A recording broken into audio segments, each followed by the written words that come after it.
ਵਡ ਭਾਗੀ ਪ੍ਰਭ ਆਏ ਮਿਲਾ, ਜਨ ਨਾਨਕ ਖਿਨ ਖਿਨ ਵਾਰਿਆ। ਦਰਸ਼ਨ ਪਿਆਸੀ ਦਿਨ ਸੁਰਾਤ, ਚਿਤਵਾ ਆਨੰਦ ਨੀਤ। ਖੋਲ ਕਪਟ ਗੁਰ ਮਿਲਿਆ, ਨਾਨਕ ਹਰ ਸੰਗ ਮੀਤ। ਆਸ ਪਿਆਸੀ ਫਿਰ ਕੈ ਤਾਈ, ਜਿਆ ਚਾਤ੍ਰਿਕ ਗੁੰਦੇ ਰੇ। ਕਹੁ ਨਾਨਕ ਜੀਅੜਾ ਬਲਿਹਾਰੀ, ਦੇਹੋ ਦਰਸ ਪ੍ਰਭ ਮੇਰੇ। ਕਹੁ ਨਾਨਕ ਜੀਅੜਾ ਬਲਿਹਾਰੀ, ਦੇਹੋ ਦਰਸ ਪ੍ਰਭ ਮੇਰੇ। ਸਤਿਨਾਮ ਸ੍ਰੀ ਵਾਹਿਗੁਰੂ ਸਾਹਿਬ ਜੀ। ਸੋਰਠ ਮਹੱਲਾ ਪੰਜਵਾ। ਪਰਮੇਸ਼ਰ ਦਿੱਤਾ ਬੰਨਾ, ਦੁਖ ਰੋਗ ਕਾ ਡੇਰਾ ਭੰਨਾ। ਅਨੰਦ ਕਰਹਿ ਨਰ ਨਾਰੀ, ਹਰ ਹਰ ਪ੍ਰਭ ਕਿਰਪਾ ਧਾਰੀ। ਪਰਮੇਸ਼ਰ ਦਿੱਤਾ ਬੰਨਾ, ਦੁਖ ਰੋਗ ਕਾ ਡੇਰਾ ਭੰਨਾ। ਅਨੰਦ ਕਰਹਿ ਨਰ ਨਾਰੀ, ਹਰ ਹਰ ਪ੍ਰਭ ਕਿਰਪਾ ਧਾਰੀ। ਵਾਹਿਗੁਰੂ ਜੀ ਕਾ ਖਾਲਸਾ, ਵਾਹਿਗੁਰੂ ਜੀ ਕੀ ਫਤਿਹ। ਭਗਤ ਪਾਵਨ ਭਗਤ ਵਛਲ, ਕਿਰਪਾ ਨਿਧਾਨ ਅੰਤਰਜਾਮੀ। ਰਾਜਾਨ ਰਾਜ ਪਾਨਾਨ ਪਾਨ, ਦੇਵਾਨ ਦੇਵ ਹੁਕਮਾ ਮਹਾਨ। ਸਤਿਗੁਰੂ ਸਾਹਿਬ ਜੀ ਧੰਨ ਧੰਨ ਸ੍ਰੀ ਗੁਰੂ ਗ੍ਰੰਥ ਸਾਹਿਬ ਮਹਾਰਾਜ ਪਾਤਸ਼ਾਹ ਜੀ ਦੀ ਪਾਵਨ ਪਵਿੱਤਰ ਹਜ਼ੂਰੀ ਦੇ ਅੰਦਰ ਬਹੁਤ ਹੀ ਸ਼ਰਧਾ, ਪ੍ਰੇਮ, ਵੈਰਾਗ, ਸਤਿਕਾਰ ਦੇ ਨਾਲ, ਸ਼ਬਦ ਦੇ ਨਾਲ, ਕੀਰਤਨ ਦੇ ਨਾਲ ਜੁੜ ਕੇ ਬੈਠੀ ਸਤਿਗੁਰੂ ਗਰੀਬ ਨਵਾਜ ਪਾਤਸ਼ਾਹ ਜੀ ਦੀ ਸਾਜੀ ਔਰ ਨਵਾਜੀ ਹੋਈ ਗੁਰੂ ਰੂਪ ਖਾਲਸਾ ਸਾਧ ਸੰਗਤ ਜੀਓ। ਸਤਿਗੁਰੂ ਗਰੀਬ ਨਵਾਜ ਜੀ ਦੀ ਅਤਿਅੰਤ ਕਿਰਪਾਲਤਾ ਦਾ ਸਦਕਾ ਹੈ, ਜੋ ਆਪੋ ਆਪਣੇ ਕੰਮਾਂ ਕਾਰਾਂ ਨੂੰ ਸੰਕੋਚਦਿਆਂ ਹੋਇਆਂ ਸਤਿਗੁਰ ਸੱਚੇ ਪਾਤਸ਼ਾਹ ਜੀ ਦੇ ਚਰਨਾਂ ਦੇ ਵਿੱਚ ਲਾਹਾ ਲੈਣ ਵਾਸਤੇ ਪਹੁੰਚੇ ਆ। ਬਹੁਤ ਹੀ ਸਤਿਕਾਰਯੋਗ ਕੀਰਤਨੀ ਜਥਾ ਆਪ ਜੀ ਨੂੰ ਗੁਰਮਿਆਦ ਮਰਿਆਦਾ ਦ੍ਰਿੜ ਕਰਵਾ ਰਿਹਾ ਸੀ ਸ਼ਬਦ ਦੁਆਰਾ। ਰਹਿਤ ਨਾਮਿਆਂ ਦੇ ਬਚਨ ਕਿ ਰਹਿਣੀ ਰਹੈ ਸੋਈ ਸਿੱਖ ਮੇਰਾ, ਉਹ ਸਾਹਿਬ ਮੈਂ ਤਿਸ ਕਾ ਚੇਰਾ। ਰਹਿਤ ਬਿਨਾ ਲਹਿ ਸਿੰਘ ਅਖਾਵੈ, ਰਹਿਤ ਬਿਨਾ ਦਰ ਝੋਟਾ ਖਾਵੈ। ਐਸੇ ਬਚਨ ਆਪ ਜੀ ਨੂੰ ਦ੍ਰਿੜ ਕਰਵਾ ਰਹੇ ਸਨ ਕਿ ਕਲਗੀਧਰ ਪਾਤਸ਼ਾਹ ਗਰੀਬ ਨਵਾਜ ਕਹਿੰਦੇ ਜਿਹੜਾ ਰਹਿਤ ਮਰਿਆਦਾ ਦੇ ਵਿੱਚ ਹੈ, ਜਿਹੜਾ ਬਾਣੀ ਔਰ ਬਾਣੀ ਦੇ ਨਾਲ ਜੁੜਿਆ ਹੋਇਆ ਉਹ ਮੇਰਾ ਸਿੰਘ ਹੈ। ਤੇ ਜੇ ਐਸਾ ਬਾਣੀ ਪੜ੍ਹਦਾ ਬਾਣੀ ਦੇ ਵਿੱਚ ਪਰਪੱਕ, ਰਹਿਤ ਮਰਿਆਦਾ ਦੇ ਵਿੱਚ ਪਰਪੱਕ ਹੈ, ਫਿਰ ਗਰੀਬ ਨਵਾਜ ਕਹਿੰਦੇ ਉਹ ਖਾਲਸਾ ਪੂਜਣ ਯੋਗ ਹੈ। ਇਹ ਸਮਝ ਲੈਣਾ ਕਿ ਉਹ ਮੇਰਾ ਮਾਲਕ ਤੇ ਮੈਂ ਉਹਦਾ ਸੇਵਕ ਹਾਂ। ਭਾਈ ਦਇਆ ਸਿੰਘ ਜੀ ਵਰਗੇ, ਭਾਈ ਧਰਮ ਸਿੰਘ ਸਾਹਿਬ, ਭਾਈ ਹਿੰਮਤ ਸਿੰਘ ਜੀ, ਮੋਹਕਮ ਸਿੰਘ, ਸਾਹਿਬ ਸਿੰਘ ਜੀ ਵਰਗੇ ਗੁਰਮੁਖ ਪਿਆਰੇ ਜਿਨ੍ਹਾਂ ਨੇ ਸਤਿਗੁਰਾਂ ਦੇ ਨਾਲ ਪ੍ਰੇਮ ਕੀਤਾ, ਸਤਿਗੁਰਾਂ ਦੇ ਨਾਲ ਪ੍ਰੀਤ ਨਿਭਾਈ, ਤੋ ਗਰੀਬ ਨਵਾਜ ਜੀ ਆ ਉਹਨਾਂ ਦੇ ਚੇਲੇ ਬਣ ਗਏ।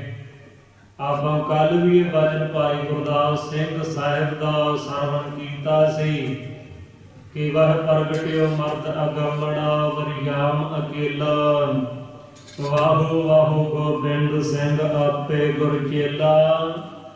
ਗਰੀਬ ਨਵਾਜ ਨੇ ਪਹਿਲਾਂ ਪੰਜਾਂ ਪਿਆਰਿਆਂ ਨੂੰ ਅੰਮ੍ਰਿਤ ਛਕਾਇਆ ਔਰ ਫਿਰ ਆਪ ਚੇਲੇ ਬਣ ਗਏ, ਆਪ ਸੇਵਕ ਬਣ ਕੇ ਹੱਥ ਜੋੜ ਕੇ ਯਾਚਨਾ ਕੀਤੀ, ਗੁਰਮੁਖ ਪਿਆਰਿਓ ਜਿਸ ਤਰ੍ਹਾਂ ਦੇ ਨਾਲ ਤੁਹਾਡੇ ਤੇ ਰਹਿਮਤ ਹੋਈ ਹੈ, ਬਖਸ਼ਿਸ਼ ਹੋਈ ਹੈ, ਤੁਹਾਨੂੰ ਅੰਮ੍ਰਿਤ ਦੀ ਦਾਤ ਪ੍ਰਾਪਤ ਹੋਈ ਹੈ।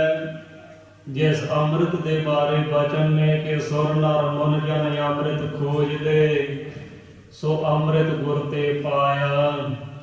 ਐਸਾ ਜਿਸ ਅੰਮ੍ਰਿਤ ਦੇ ਤਾਈ ਦੇਵਤੇ ਦੈਤ ਸਭ ਮਨੁੱਖ ਖੋਜਦੇ ਫਿਰਦੇ ਨੇ, ਲੱਭਦੇ ਫਿਰਦੇ ਨੇ ਕਿ ਮੈਨੂੰ ਅੰਮ੍ਰਿਤ ਪ੍ਰਾਪਤ ਹੋ ਜਾਵੇ, ਗੁਰੂ ਤੋਂ ਪ੍ਰਾਪਤ ਹੁੰਦਾ ਹੈ। ਤੋ ਅੱਜ ਤੁਸੀਂ ਗੁਰੂ ਵਾਲੇ ਬਣੇ ਹੋ, ਅੱਜ ਖੰਡੇ ਬਾਟੇ ਦਾ ਅੰਮ੍ਰਿਤ ਤੁਹਾਨੂੰ ਪ੍ਰਾਪਤ ਹੋਇਆ ਹੈ। ਤੋ ਰਹਿਮਤ ਕਰੋ ਜਿਸ ਤਰ੍ਹਾਂ ਦੇ ਨਾਲ ਤੁਸੀਂ ਆਪਣੇ ਨਾਮ ਦੇ ਨਾਲ ਸਿੰਘ ਲਾਇਆ ਹੈ। ਮੈਂ ਅਜੇ ਗੋਬਿੰਦ ਰਾਏ ਆ ਤੇ ਮੇਰੇ ਤੇ ਕਿਰਪਾ ਕਰਕੇ ਮੈਨੂੰ ਵੀ ਗੋਬਿੰਦ ਸਿੰਘ ਬਣਾ ਦਿਓ।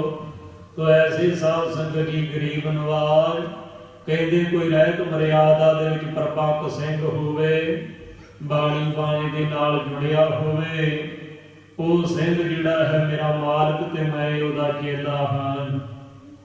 ਫਿਰ ਗਰੀਬ ਨਵਾਜ ਪਾਤਸ਼ਾਹ ਜੀ ਦੇ ਵਚਨ ਰਹਿਤ ਮਰਿਆਦਾ ਦੇ ਵਿੱਚ ਗੁਰਮੁਖ ਪਿਆਰਿਆਂ ਨੇ ਲਿਖੇ ਹੋਏ ਕਿ ਰਹਿਤ ਬਿਨਾ ਨਹਿ ਸਿੰਘ ਅਖਾਵੈ, ਰਹਿਤ ਬਿਨਾ ਦਰ ਟੋਟਾ ਖਾਵੈ।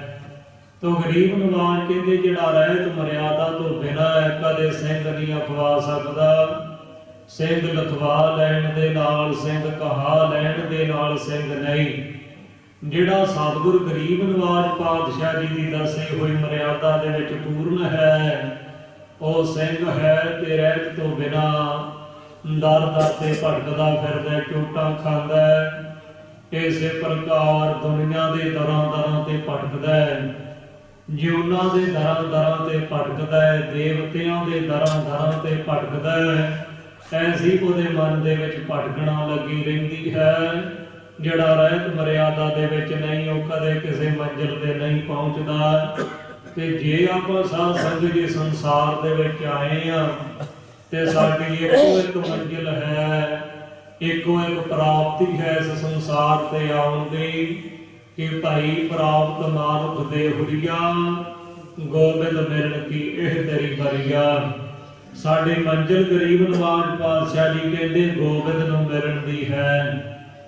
ਉਸ ਹਰੀ ਅਕਾਲ ਪੁਰਖ ਵਾਹਿਗੁਰੂ ਦੇ ਨਾਲ ਅਭੇਦ ਹੋਣ ਦੀ ਹੈ। ਇਹੋ ਹੀ ਸਾਡਾ ਟਿਕਾਣਾ ਜਿੱਥੇ ਅਸੀਂ ਪਹੁੰਚਣਾ ਹੈ। ਤੇ ਇਸ ਕਰਕੇ ਪਹੁੰਚਾਂਗੇ ਤਾਂ ਜੀ ਆਪਾਂ ਮਾਰਗ ਦੇ ਚੱਲਾਂਗੇ। ਤੇ ਮਾਰਗ ਸਾਧ ਸੰਗਤ ਜੀ ਉੱਥੋਂ ਪ੍ਰਾਰੰਭ ਹੁੰਦਾ ਹੈ ਜਦੋਂ ਗੁਰੂ ਦਾ ਸਿੱਖ ਅੰਮ੍ਰਿਤ ਛਕਦਾ ਹੈ। ਤੇ ਜਿੰਨਾ ਚਿਰ ਅੰਮ੍ਰਿਤ ਨਹੀਂ ਛਕਿਆ ਉਹਨਾਂ ਚਿਰ ਸਮਝ ਲਓ ਕਿ ਉਹ ਪਰਮਾਰਥ ਦੇ ਮਾਰਗ ਤੇ ਨਹੀਂ ਚੱਲਿਆ। ਤੇ ਇਹ ਵੀ ਨਾ ਸਾਡੇ ਮਨ ਦੇ ਵਿੱਚ ਹੰਕਾਰ ਆ ਜਾਵੇ ਕਿ ਗਾਤਰਾ ਕਿਰਪਾਨ ਪਾ ਲਿਆ ਹੈ, ਅੰਮ੍ਰਿਤ ਛਕ ਲਿਆ, ਬਸ ਹੁਣ ਮੈਂ ਮੁਕਤ ਹਾਂ। ਇਹ ਭੁਲੇਖਾ ਹੈ ਸਾਡੇ ਮਨ ਦੇ ਵਿੱਚ ਬੜਾ ਭਾਰੀ। ਤੋ ਸਾਧ ਸੰਗਤ ਜੀ ਜਿਸ ਤਰ੍ਹਾਂ ਦੇ ਨਾਲ ਇੱਕ ਬੱਚਾ ਕਿਸੇ ਸਕੂਲ ਦੇ ਵਿੱਚ ਦਾਖਲ ਹੁੰਦਾ ਹੈ, ਤੋ ਇਹ ਅੰਮ੍ਰਿਤ ਛਕਣਾ ਗੁਰੂ ਗੋਬਿੰਦ ਸਿੰਘ ਮਹਾਰਾਜ ਜੀ ਦੇ ਸਕੂਲ ਦੇ ਵਿੱਚ ਦਾਖਲ ਹੈ। ਤੇ ਜੇ ਬੱਚਾ ਦਾਖਲ ਹੋ ਕੇ ਮਾਣ ਕਰ ਲਵੇ ਕਿ ਮੈਂ ਦਾਖਲ ਹੋ ਗਿਆ, ਮੈਂ ਕਰ ਲਈਆਂ ਡਿਗਰੀਆਂ, ਮੇਰੀ ਪੜ੍ਹਾਈ ਪੂਰੀ ਹੋ ਗਈ, ਤੇ ਬੜਾ ਭਾਰੀ ਭੁਲੇਖਾ ਹੋਵੇਗਾ। ਬੱਚੇ ਨੂੰ ਡਿਗਰੀਆਂ ਹਾਸਲ ਕਰਨ ਵਾਸਤੇ ਤੋ ਇਸ ਪ੍ਰਕਾਰ ਮਿਹਨਤ ਕਰਨੀ ਪਵੇਗੀ, ਸਮਾਂ ਲੱਗੇਗਾ, ਘਾਲਣੀ ਪਵੇਗੀ, ਫਿਰ ਜਾ ਕੇ ਉਹ ਪਾਸ ਹੋਵੇਗਾ ਔਰ ਡਿਗਰੀਆਂ ਪ੍ਰਾਪਤ ਹੋਣਗੀਆਂ। ਇਸੇ ਤਰ੍ਹਾਂ ਦੇ ਨਾਲ ਸਾਧ ਸੰਗਤ ਜੀ ਗੁਰੂ ਘਰ ਦੇ ਵਿੱਚ ਦਾਖਲ ਹੈ ਔਰ ਜਦੋਂ ਜੀਵ ਅੰਮ੍ਰਿਤ ਛਕਦਾ ਹੈ, ਗੁਰੂ ਵਾਲਾ ਬਣਦਾ ਹੈ, ਉਸ ਵੇਲੇ ਤੇ ਸਾਧ ਸੰਗਤ ਜੀ ਇਹ ਰਸਤਾ ਹੀ ਪੈਂਦਾ, ਇਹ ਸ਼ੁਰੂ ਹੁੰਦਾ ਗੁਰੂ ਤੱਕ ਪਰਮੇਸ਼ਰ ਤੱਕ ਪਹੁੰਚਣ ਦਾ। ਮਦੋਂ ਸਾਡੇ ਮਨ ਦੇ ਵਿੱਚ ਖਿਆਲ ਹੋਵੇ ਕਿ ਬਸ ਹੁਣ ਅੰਮ੍ਰਿਤ ਛਕ ਲਿਆ, ਹੁਣ ਅਸੀਂ ਮੁਕਤ ਹਾਂ। ਜਿਵੇਂ ਇੱਕ ਬੱਚੇ ਨੂੰ ਪੜ੍ਹਾਈ ਕਰਨੀ ਪੈਂਦੀ ਹੈ, ਮਿਹਨਤ ਕਰਨੀ ਪੈਂਦੀ ਹੈ, ਇਸੇ ਪ੍ਰਕਾਰ ਸਾਧ ਸੰਗਤ ਜੀ ਸਾਨੂੰ ਵੀ ਨਿਤਨੇਮ ਰੂਪੀ ਪੜ੍ਹਾਈ ਸੇਵਾ ਰੂਪੀ ਘਾਲਣਾ ਕਰਨੀ ਪਵੇਗੀ, ਫੇਰ ਹੀ ਕਿਸੇ ਮੁਕਾਮ ਤੇ ਕਿਸੇ ਮੰਜ਼ਿਲ ਤੇ ਪਹੁੰਚਾਂਗੇ, ਨਹੀਂ ਤੇ ਬਹੁਤ ਔਖਾ ਹੈ। ਤੇ ਇਸ ਪ੍ਰਕਾਰ ਸਾਧ ਸੰਗਤ ਜੀ ਕਈ ਅਜੇ ਮਾਨੀ ਬਣਾਉਂਦੇ ਰਹਿੰਦੇ ਨੇ ਕਿ ਅੰਮ੍ਰਿਤ ਛਕੀਏ ਜਾਂ ਨਾ ਛਕੀਏ, ਪੁੱਛਦੇ ਰਹਿੰਦੇ ਨੇ ਕਿ ਅੰਮ੍ਰਿਤ ਛਕਣ ਦੇ ਵਿੱਚ ਕਿੰਨੀ ਕੁ ਬੁਰਾਈ ਹੁੰਦੀ ਹੈ, ਕਿੰਨਾ ਕੁ ਔਖਾ ਹੈ ਅੰਮ੍ਰਿਤ ਵੇਲੇ ਉੱਠਣਾ, ਇਸ਼ਨਾਨ ਕਰਨਾ, ਬਾਣੀ ਪੜ੍ਹਨੀ ਕਿੰਨੀ ਕੁ ਔਖੀ ਹੈ, ਚੌਂਕੜਾ ਮਾਰ ਕੇ ਬਹਿਣਾ ਕਿੰਨਾ ਕੁ ਔਖਾ ਹੈ। ਇਹੋ ਹੀ ਪੁੱਛਦੇ ਹੀ ਰਹਿੰਦੇ ਨੇ ਤੇ ਭਾਈ ਗੁਰਦਾਸ ਜੀ ਕਹਿੰਦੇ ਉਹਨਾਂ ਨੂੰ ਕਿਤੇ ਮੰਜ਼ਿਲ ਦੀ ਪ੍ਰਾਪਤੀ ਨਹੀਂ।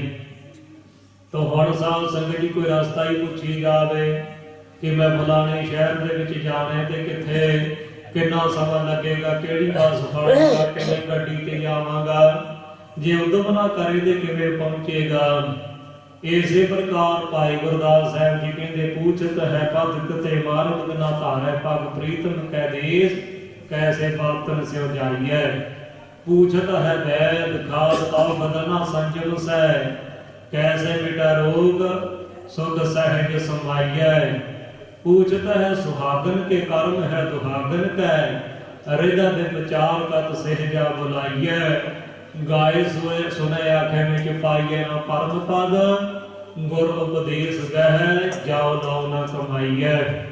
ਭਾਈ ਗੁਰਦਾਸ ਸਾਹਿਬ ਜੀ ਕਹਿੰਦੇ ਅਜੇ ਤੇ ਰਸਤਾ ਹੀ ਪੁੱਛੀ ਜਾਂਦਾ ਹੈ, ਮਾਰਗ ਤੇ ਚੱਲਣ ਵਾਲਿਆਂ ਨੂੰ ਕਿਵੇਂ ਚੱਲਣਾ, ਕਿਵੇਂ ਭਗਤੀ ਕਰਾਂਗੇ, ਕਿਵੇਂ ਬੰਦਗੀ ਕਰਾਂਗੇ, ਕਿਵੇਂ ਗੁਰੂ ਵਾਲੇ ਬਣੀਏ। ਕਹਿੰਦੇ ਮਾਰਗ ਦੇ ਰਸਤੇ ਤੇ ਪੈਰ ਹੀ ਨਹੀਂ ਧਰ ਰਿਹਾ, ਮਨ ਹੀ ਨਹੀਂ ਬਣਾ ਰਿਹਾ ਕਿ ਮੈਂ ਵੀ ਅੰਮ੍ਰਿਤ ਛਕ ਕੇ ਗੁਰੂ ਵਾਲਾ ਬਣਾ। ਤੇ ਕਹਿੰਦੇ ਕਿਸ ਤਰ੍ਹਾਂ ਦੇ ਨਾਲ ਮਾਰਗ ਤੇ ਪਹੁੰਚਾਂਗੇ। ਪ੍ਰੀਤਮ ਕੈ ਦੇਸ ਕੈਸੇ ਬਾਤਨ ਸਿਉ ਜਾਈਐ। ਕਹਿੰਦੇ ਗੱਲਾਂ ਬਾਤਾਂ ਦੇ ਨਾਲ ਪਿਆਰੇ ਦੇ ਦੇਸ਼ ਤੇ ਨਹੀਂ ਪਹੁੰਚ ਸਕਦੇ। ਆਪਾਂ ਪੜ੍ਹਦੇ ਆ ਨਾ ਹਰ ਰੋਜ਼ ਆਨੰਦ ਸਾਹਿਬ ਦੇ ਵਿੱਚ, ਇੱਕ ਫਿਰ ਹੈ ਕਨੇਰੇ ਕਰ ਹੈ ਗੱਲਾਂ ਗੱਲੀ ਕਿਰੈ ਨਾ ਪਾਇਆ। ਗਰੀਬ ਨਵਾਜ ਕਹਿੰਦੇ ਕਈ ਐਸੇ ਨੇ ਬਸ ਗੱਲਾਂ ਬਾਤਾਂ ਦੇ ਨਾਲ ਹੀ ਸਾਰ ਲੈਂਦੇ ਨੇ, ਗੱਲਾਂ ਬਾਤਾਂ ਕਰੀ ਜਾਂਦੇ ਨੇ, ਗੱਲਾਂ ਬਾਤਾਂ ਦੇ ਨਾਲ ਕਦੇ ਨੇ ਕਿਸੇ ਨੂੰ ਪਰਮੇਸ਼ਰ ਨੂੰ ਨਹੀਂ ਪਾਇਆ। ਹਰ ਜਸ ਸੁਨਹਿ ਨਾ ਹਰ ਗੁਣ ਗਾਵਹਿ ਬਾਤਨ ਹੀ ਅਸਮਾਨ ਗਿਰਾਵਹਿ। ਐਸੇ ਲੋਗਨ ਸਿਉ ਕਿਆ ਕਹੀਐ ਜੋ ਪ੍ਰਭ ਕੀਏ ਧਰਮ ਤੇ ਬਾਹਜ ਤਿਨ ਤੇ ਸਦਾ ਡਰਾਨੇ ਰਹੀਐ। ਆਪ ਰੂਪ ਭਰ ਪਾਣੀ ਤਿਹ ਨਿੰਦੈ ਜਿਹ ਗੰਗਾ ਆਨੀ ਊਠਤ ਬੈਠਤ ਕੁਟਲਤਾ ਚਾਲੈ। ਤੋ ਇਸ ਤਰ੍ਹਾਂ ਦੇ ਨਾਲ ਭਗਤ ਸਾਹਿਬ ਜੀ ਦਾ ਸ਼ਬਦ ਹੈ, ਨਾ ਹਰੀ ਦਾ ਜਸ ਟਿਕ ਕੇ ਸੁਣਨਾ, ਨਾ ਕਦੇ ਜਸ ਕਰਨਾ, ਗੱਲਾਂ ਬਾਤਾਂ ਦੇ ਨਾਲ ਅਸਮਾਨ ਨੂੰ ਡੇਗਣ ਵਾਲੀਆਂ ਗੱਲਾਂ ਕਰਦੇ ਨੇ। ਇਸ ਪ੍ਰਕਾਰ ਐਸੇ ਗੱਲਾਂ ਕਰਨ ਵਾਲੇ ਗਰੀਬ ਨਵਾਜ ਕਹਿੰਦੇ ਕਦੇ ਉਹਨਾਂ ਨੇ ਪਾਇਆ ਨਹੀਂ, ਕਦੇ ਉਹਨਾਂ ਨੂੰ ਪ੍ਰਾਪਤੀ ਨਹੀਂ ਹੋਈ। ਤੇ ਭਾਈ ਗੁਰਦਾਸ ਸਾਹਿਬ ਜੀ ਕਹਿੰਦੇ ਪ੍ਰੀਤਮ ਕੈ ਦੇਸ ਕੈਸੇ ਬਾਤਨ ਸਿਉ ਜਾਈਐ। ਗੱਲਾਂ ਬਾਤਾਂ ਦੇ ਨਾਲ ਆਪਣੇ ਪਿਆਰੇ ਦੇ ਦੇਸ਼ ਵਿੱਚ ਪਹੁੰਚਣਾ ਨਹੀਂ ਪਹੁੰਚਾਂਗੇ। ਫਿਰ ਅਗਲਾ ਪ੍ਰਮਾਣ ਦਿੰਦੇ ਨੇ ਕਿ ਪੂਛਤ ਹੈ ਵੈਦ ਖਾਦ ਔਖਦ ਨਾ ਸੰਜਮ ਸੈ। ਵੈਦਾਂ ਨੂੰ ਪੁੱਛਦਾ ਫਿਰਦਾ ਮੈਨੂੰ ਫਲਾਣੀ ਤਕਲੀਫ ਆ, ਰੋਗ ਲੱਗਾ ਹੋਇਆ, ਪਰ ਜਿਹੜੀ ਵੈਦ ਡਾਕਟਰ ਦਵਾਈ ਕਹਿੰਦੇ ਨੇ ਉਹ ਕਦੇ ਖਾਂਦਾ ਨਹੀਂ। ਕੈਸੇ ਮਿਟਾ ਰੋਗ ਸੁਖ ਸਹਿਜ ਸਮਾਈਐ। ਕਹਿੰਦੇ ਕਿਵੇਂ ਰੋਗ ਮਿਟੇਗਾ, ਕਿਵੇਂ ਸਹਿਜ ਸੁਖ ਦੇ ਵਿੱਚ ਸਮਾਵਾਂਗੇ। ਇਸੇ ਪ੍ਰਕਾਰ ਮੇਰਾ ਵੈਦ ਗੁਰੂ ਗੋਬਿੰਦਾ ਹਰ ਹਰ ਨਾਮ ਔਖਦ ਮੁਖ ਦੇਵੈ ਕਾਟੈ ਗਿਆਨ ਕੀ ਫੰਦਾ। ਸਤਿਗੁਰ ਗਰੀਬ ਨਵਾਜ ਸਭ ਵੈਦਾਂ ਤੋਂ ਸ੍ਰੇਸ਼ਟ ਵੈਦ ਨੇ। ਕੋਈ ਵੀ ਡਾਕਟਰ, ਕੋਈ ਹਕੀਮ, ਕੋਈ ਵੈਦ ਸਤਿਗੁਰਾਂ ਤੋਂ ਸ੍ਰੇਸ਼ਟ ਨਹੀਂ ਹੋ ਸਕਦਾ। ਪਰ ਸਤਿਗੁਰ ਗਰੀਬ ਨਵਾਜ ਜੀ ਦੀ ਰਹਿਤ ਮਰਿਆਦਾ ਕਹਿੰਦੀ ਹੈ ਤਾਂ ਰੋਗ ਮਿਟਣਗੇ, ਤਾਂ ਤੇਰੇ ਅੰਦਰੋਂ ਕਾਮ ਕ੍ਰੋਧ ਲੋਭ ਮੋਹ ਹੰਕਾਰ ਖਤਮ ਹੋਣਗੇ, ਤਾਂ ਤੇਰੇ ਅੰਦਰੋਂ ਈਰਖਾ ਹਉਮੈ ਜਾਵੇਗੀ ਜੇ ਸਾਡੀ ਦਿੱਤੀ ਹੋਈ ਦਵਾਈ ਨੂੰ ਪਰਹੇਜ਼ ਦੇ ਨਾਲ ਵਰਤੇਗਾ।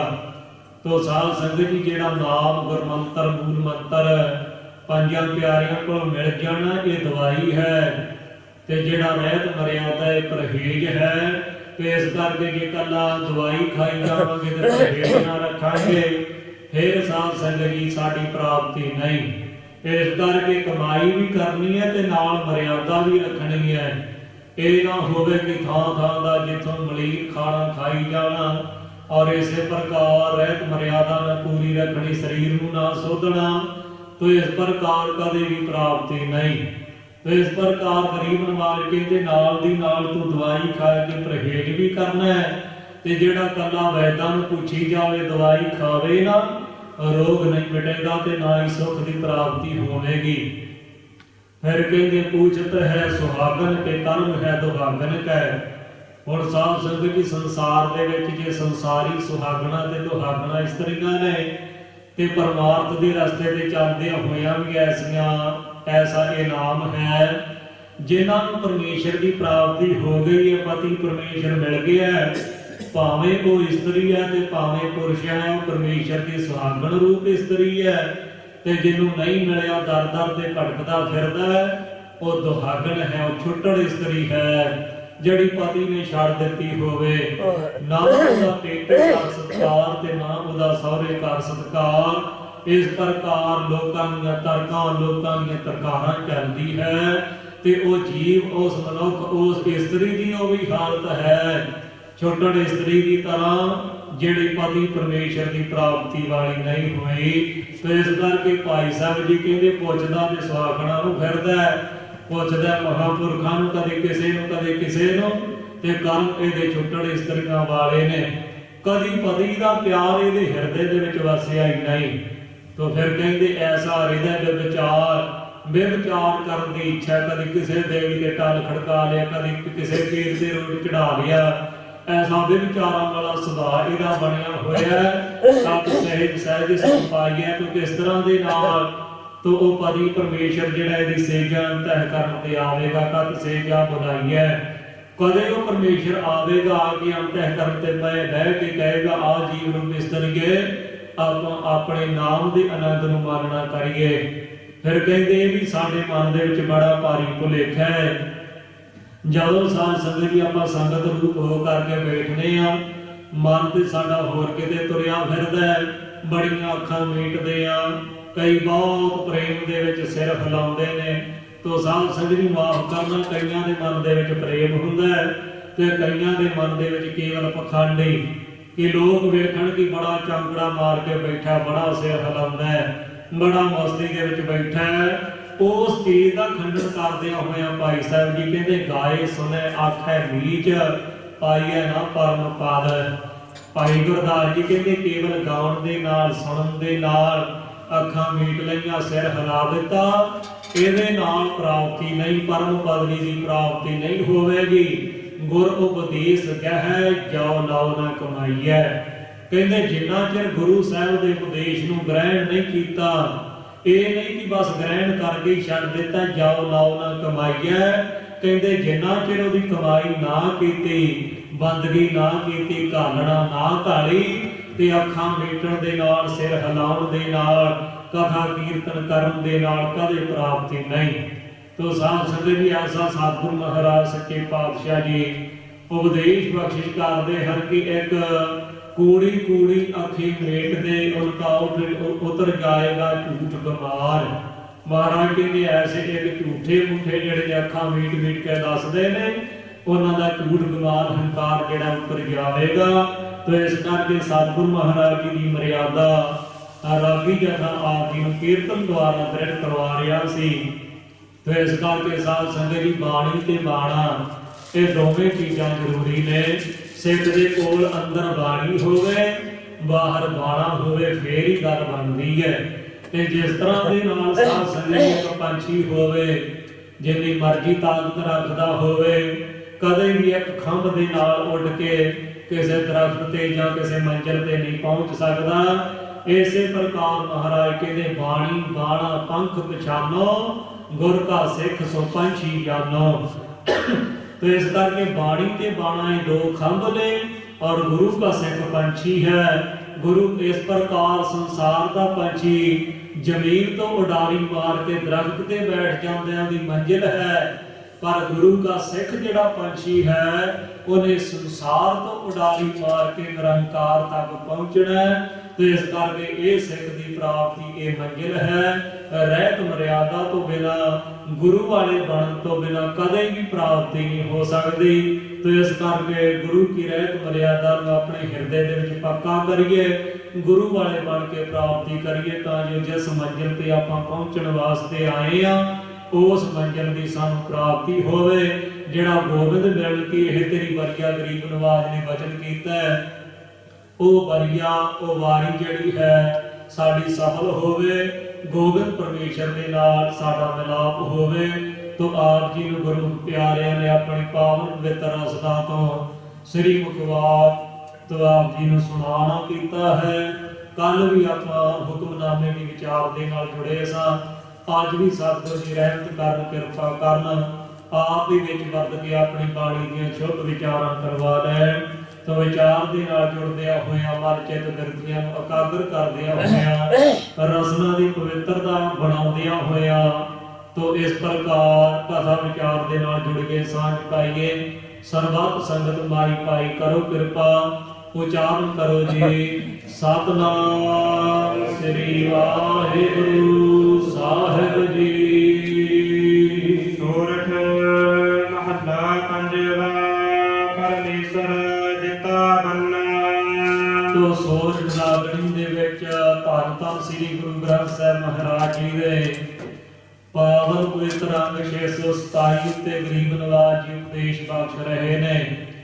ਤੋ ਸਾਧ ਸੰਗਤ ਜੀ ਸਤਿਗੁਰੂ ਗਰੀਬ ਨਵਾਜ ਪਾਤਸ਼ਾਹ ਗੁਰੂ ਅਰਜਨ ਦੇਵ ਮਹਾਰਾਜ ਜੀ ਨੂੰ ਜਦੋਂ ਗੁਰੂ ਰਾਮਦਾਸ ਪਾਤਸ਼ਾਹ ਜੀ ਨੇ ਕਿਰਪਾ ਕਰਕੇ ਰਹਿਮਤ ਕਰਕੇ ਗੁਰਤਾ ਗੱਦੀ ਦੇ ਮਾਲਕ ਬਣਾਇਆ, ਉਸ ਵੇਲੇ ਬਾਬਾ ਪਿਰਥੀ ਚੰਦ ਨੇ ਬੜਾ ਭਾਰੀ ਵਿਰੋਧ ਕੀਤਾ ਔਰ ਬਹੁਤ ਹੀ ਜ਼ਿਆਦਾ ਯਤਨ ਕੀਤੇ ਕਿ ਕਿਸੇ ਨਾ ਕਿਸੇ ਤਰ੍ਹਾਂ ਗੁਰਿਆਈ ਮੈਨੂੰ ਪ੍ਰਾਪਤ ਹੋਵੇ। ਪਰ ਸਾਧ ਸੰਗਤ ਜੀ ਇਹ ਗੁਰਿਆਈ ਜਾਂ ਕਿਸੇ ਚੀਜ਼ ਦਾ ਮੁਖੀ ਬਣ ਜਾਣਾ ਜਾਂ ਕੋਈ ਸੋਭਾ ਮਿਲ ਜਾਣੀ ਇਹ ਦੁਨਿਆਵੀ ਮਾਇਆ ਦੇ ਨਾਲ ਚਤੁਰਾਈਆਂ ਦੇ ਨਾਲ ਪ੍ਰਾਪਤ ਨਹੀਂ ਹੁੰਦਾ। ਇਹ ਤੇ ਪਰਮੇਸ਼ਰ ਦੀ ਦਾਤ, ਇਹ ਅੰਦਰਲੀ ਕਮਾਈ ਦੇ ਨਾਲ ਹੀ ਕਿਰਪਾ ਹੁੰਦੀ ਹੈ। ਪਰ ਅੱਜ ਕੱਲ੍ਹ ਸਾਧ ਸੰਗਤ ਜੀ ਦੇਖ ਲਓ ਸੰਪਰਦਾਵਾਂ ਦੇ ਵਿੱਚ ਦਸਤਾਰਾਂ ਦੇ ਝਗੜੇ ਪਾਏ ਹੋਏ ਨੇ। ਮੈਂ ਮੁਖੀ ਬਣ ਜਾਵਾਂ, ਮੈਂ ਮੁਖੀ ਬਣ ਜਾਵਾਂ। ਪਰ ਜਿਹੜੇ ਮੁਖੀ ਸਤਿਗੁਰੂ ਨੇ ਉਹਨਾਂ ਨੂੰ ਆਪਾਂ ਕਦੀ ਮੁਖੀ ਜਾਣਦੇ ਹੀ ਨਹੀਂ।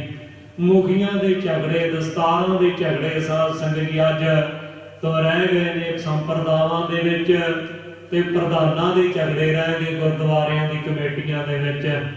ਕਦੇ ਨਹੀਂ ਇਹ ਮਨ ਦੇ ਵਿੱਚ ਆਇਆ ਕਿ ਸਾਡੇ ਪ੍ਰਧਾਨ ਤੇ ਮਹਾਰਾਜ ਨੇ ਸਤਿਗੁਰੂ ਸਾਹਿਬ ਨੇ, ਤੋ ਉਹਨਾਂ ਵਰਗੇ ਆਪਾਂ ਕਿਵੇਂ ਬਣ ਜਾਵਾਂਗੇ। ਉਹੋ ਹੀ ਸਾਡੀ ਪ੍ਰਧਾਨਗੀ ਕਰਨ, ਉਹਨਾਂ ਨੂੰ ਆਗੂ ਮੰਨ ਕੇ ਉਹਨਾਂ ਦੇ ਮਗਰ ਲੱਗੀ ਕਿਰਪਾ ਹੋਵੇ। ਤੋ ਇਹੋ ਹੀ ਸਾਧ ਸੰਗਤ ਜੀ ਝਗੜੇ ਸਾਡੇ ਅੰਦਰ ਪਏ ਹੋਏ ਨੇ, ਫੁੱਟਾਂ ਪਈਆਂ ਹੋਈਆਂ। ਗਰੀਬ ਨਵਾਜ ਜੀ ਕਿਰਪਾ ਰਹਿਮਤ ਕਰਨ, ਸਾਨੂੰ ਸੂਝ ਆਵੇ। ਸਤਿਗੁਰਾਂ ਵੀ ਮੁਖੀ ਮੰਨੀਏ ਹਰ ਪਾਸੇ ਦਾ, ਫਿਰ ਰਹਿਮਤਾਂ ਹੋਣਗੀਆਂ। ਤੋ ਬਾਬਾ ਪਿਰਥੀ ਚੰਦ ਨੇ ਬੜਾ ਯਤਨ ਕੀਤਾ ਕਿ ਮੈਨੂੰ ਤੋ ਇਸ ਪ੍ਰਕਾਰ ਗੁਰਤਾ ਗੱਦੀ ਦੀ ਪ੍ਰਾਪਤੀ ਹੋਵੇ। ਗੁਰੂ ਅਰਜਨ ਦੇਵ ਮਹਾਰਾਜ ਜੀ ਦੇ ਘਰੇ ਔਲਾਦ ਨਹੀਂ। ਇੱਕ ਦਿਨ ਬੀਬੀ ਕਰਮੋ ਪਿਰਥੀਏ ਦੀ ਘਰਵਾਲੀ ਨੇ ਮਿਹਣਾ ਮਾਰ ਦਿੱਤਾ। ਕਹਿਣ ਲੱਗੀ ਗੰਗਾ ਕੋਈ ਗੱਲ ਨਹੀਂ, ਜਿੰਨੇ ਮਰਜ਼ੀ ਕੀਮਤੀ ਦੁਸ਼ਾਲੇ ਸਾਨੂੰ ਵਿਖਾ ਕੇ ਸੁਪਨੇ ਪਾ। ਇੱਕ ਦਿਨ ਅਸੀਂ ਵੀ ਇਸ ਗੱਦੀ ਦੇ ਮਾਲਕ ਬਣਨਾ ਤੇ ਸਾਰਾ ਧਨ ਦੌਲਤ ਇਹ ਸਭ ਮਾਣ ਸਤਿਕਾਰ ਸਾਡਾ ਹੀ ਹੋਵੇਗਾ। ਤੇਰੇ ਘਰੇ ਪੁੱਤਰ ਨਹੀਂ ਹੋ ਸਕਦਾ, ਇਹ ਮੇਰਾ ਵਚਨ ਹੈ, ਸਾਡਾ ਖਿਆਲ ਹੈ। ਮਾਂ ਗੰਗਾ ਜੀ ਬੜੇ ਭਾਰੀ ਦੁਖੀ ਹੋਏ। ਗੁਰੂ ਅਰਜਨ ਦੇਵ ਮਹਾਰਾਜ ਜੀ ਦੇ ਚਰਨਾਂ ਦੇ ਵਿੱਚ ਬੇਨਤੀ ਕੀਤੀ ਗਰੀਬ ਨਵਾਜ। ਤੇ ਇਸ ਪ੍ਰਕਾਰ ਬੀਬੀ ਕਰਮੋ ਨੇ ਬੜਾ ਭਾਰੀ ਮਿਹਣਾ ਮਾਰਿਆ, ਮਨ ਦੁਖੀ ਹੋਇਆ। ਤੁਸੀਂ ਗੁਰੂ ਨਾਨਕ ਪਾਤਸ਼ਾਹ ਜੀ ਦੀ ਗੱਦੀ ਦੇ ਮਾਲਕ ਹੋ, ਬਿਆੰਤ ਥਾਵਾਂ ਤੋਂ ਸੰਗਤਾਂ ਆਉਂਦੀਆਂ ਨੇ, ਆਪ ਰਹਿਮਤਾਂ ਕਰਦੇ ਹੋ, ਝੋਲੀਆਂ ਭਰਦੇ ਹੋ, ਕਿਸੇ ਮੇਰੀ ਝੋਲੀ ਨੂੰ ਭਾਗ ਨਹੀਂ ਪਾ ਸਕਦੇ। ਮੇਰੇ ਘਰੇ ਪੁੱਤਰ ਦੀ ਪ੍ਰਾਪਤੀ ਨਹੀਂ ਹੋ ਸਕਦੀ। ਤਾਂ ਗਰੀਬ ਨਵਾਜ ਕਹਿਣ ਲੱਗੇ ਇਹ ਗੁਰੂ ਕਾ ਘਰ, ਇਹ ਜਿਹੜੀ ਸਾਨੂੰ ਵਡਿਆਈ ਮਿਲੀ ਹੈ ਇਹ ਦੁਨੀਆ ਦੀ ਭਲਾਈ ਕਰਨ ਵਾਸਤੇ ਹੈ, ਇਹ ਆਪਣੇ ਘਰ ਦੀ ਭਲਾਈ ਕਰਨ ਵਾਸਤੇ ਨਹੀਂ।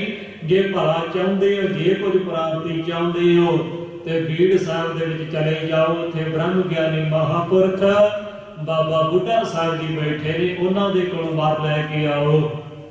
ਮਾਂ ਗੰਗਾ ਜੀ ਸਾਧ ਸੰਗਤ ਜੀ ਗਏ, 36 ਪ੍ਰਕਾਰ ਦਾ ਭੋਜਨ ਬਣਾਇਆ, ਨਾਲ ਗੋਲੇ ਗੋਲੀਆਂ ਲੈ ਕੇ ਗਏ। ਬਾਬਾ ਬੁੱਢਾ ਸਾਹਿਬ ਜੀ ਨੇ ਦੇਖਿਆ ਤੇ ਇਸ ਪ੍ਰਕਾਰ ਤੋ ਹਰ ਦਾ ਮਹੀਨਾ ਜਿਵੇਂ ਵਿਦਵਾਨ ਪੁਰਖ ਦੱਸਦੇ ਨੇ, ਉਸ ਮਹੀਨੇ ਦੇ ਵਿੱਚ ਸਾਧ ਸੰਗਤ ਜੀ ਗਏ। ਧੂੜ ਬੜੀ ਭਾਰੀ ਰਾਤਾਂ ਦੀ ਉੱਡੀ। ਬਾਬਾ ਸਾਹਿਬ ਜੀ ਕਹਿਣ ਲੱਗੇ ਬੁੱਢਾ ਸਾਹਿਬ ਜੀ ਕਿ ਗੁਰੂ ਘਰ ਕਿਉਂ ਕਿੱਥੋਂ ਭਾਜਣਾ ਪੈ ਗਈਆਂ, ਵਾਰ ਤੇ ਕੀ ਲੈਣਾ ਸੀ। ਉਲਟਾ ਜਿਹੜਾ ਵਚਨ ਲੈ ਕੇ ਵਾਪਸ ਆ ਗਏ। ਗੁਰੂ ਅਰਜਨ ਦੇਵ ਮਹਾਰਾਜ ਜੀ ਦੇ ਕੋਲ ਆਏ। ਮਹਾਰਾਜ ਕਹਿੰਦੇ ਅਸੀਂ ਤੁਹਾਨੂੰ ਜੁਗਤੀ ਦੱਸਦੇ ਹਾਂ, ਉਸ ਜੁਗਤੀ ਦੇ ਨਾਲ ਜਾਇਓ, ਜ਼ਰੂਰ ਰਹਿਮਤ ਹੋਵੇਗੀ। ਅੰਮ੍ਰਿਤ ਵੇਲੇ ਉੱਠਣਾ, ਨਿਤਨੇਮ ਕਰਨਾ, ਤੋ ਇਸ ਰਿੜਕਣਾ, ਨਾਲ ਜਪਜੀ ਸਾਹਿਬ ਦਾ ਪਾਠ, ਪ੍ਰਸ਼ਾਦੇ ਪਕਾਉਣੇ ਨੇ, ਨਾਲ ਜਪਜੀ ਸਾਹਿਬ ਦਾ ਪਾਠ। ਚੱਲ ਕੇ ਜਦੋਂ ਜਾਣਾ ਉਸ ਵੇਲੇ ਜਪਜੀ ਸਾਹਿਬ ਦਾ ਪਾਠ, ਤੇ ਕਿਸੇ ਨੂੰ ਨਾਲ ਨਹੀਂ ਲੈ ਕੇ ਜਾਣਾ, ਇਕੱਲੇ ਪੈਦਲ ਨੰਗੇ ਪੈਰ ਚੱਲ ਕੇ ਜਾਓ। ਤਾਂ ਫਿਰ ਜਿਹੜਾ ਹੈ ਬਾਬਾ ਜੀ ਜਿਹੜੇ ਨੇ ਪ੍ਰਸੰਨਤਾ ਨਾਲ ਭਜਨ ਕਰਨਗੇ। ਉਸੇ ਤਰ੍ਹਾਂ ਮਾਤ ਗੰਗਾ ਜੀ ਨੇ ਕੀਤਾ। ਦਾਸੀ ਦਾਸੀਆਂ ਨੂੰ ਕਹਿ ਦਿੱਤਾ ਕਿ ਨਹੀਂ ਤੁਸੀਂ ਨਾਲ ਨਾ ਜਾਇਓ, ਪਰ ਪ੍ਰੇਮ ਦੇ ਵਿੱਚ ਮਾਤ ਗੰਗਾ ਜੀ ਤੋਂ 20-25 ਕਰਮਾਂ ਪਿੱਛੇ ਤੁਰੇ ਜਾ ਰਹੇ ਨੇ, ਰਹਿ ਨਹੀਂ ਸਕਦੇ ਮਾਤਾ ਜੀ ਤੋਂ ਬਿਨਾਂ। ਤੇ ਇਸ ਪ੍ਰਕਾਰ ਅੱਸੂ ਦੇ ਮਹੀਨੇ ਦੀ ਗੱਲ ਹੈ। ਬਾਬਾ ਬੁੱਢਾ ਸਾਹਿਬ ਜੀ ਨੇ ਵੇਖਿਆ ਕਿ ਅੱਜ ਮਾਤ ਗੰਗਾ ਜੀ ਬੜੇ ਪਿਆਰ ਦੇ ਨਾਲ ਬਾਣੀ ਪੜ੍ਹਦਿਆਂ ਹੋਇਆਂ ਪ੍ਰਸ਼ਾਦਾ ਤਿਆਰ ਕੀਤਾ ਹੈ। ਅੱਗੋਂ ਮਾਂਡੀ ਉੱਠ ਕੇ ਗਏ, ਦੌੜ ਕੇ ਗਏ ਨੇ, ਤਾਂ ਦੁੱਧ ਵਾਲੀ ਲੱਸੀ ਵਾਲੀ ਜਿਹੜੀ ਚਾਟੀ ਹੈ ਆਪ ਬਾਬਾ ਜੀ ਨਾਲੇ ਉਤਾਰ ਰਹੇ ਨੇ, ਨਾਲੇ ਕਹਿ ਰਹੇ ਨੇ ਮਾਤਾ ਜੀ ਅੱਜ ਪਤਾ ਲੱਗਾ ਕਿ ਮਾਵਾਂ ਨੂੰ ਆਪਣੇ ਪੁੱਤਰਾਂ ਦੀ ਸਾਰ ਹੁੰਦੀ ਹੈ।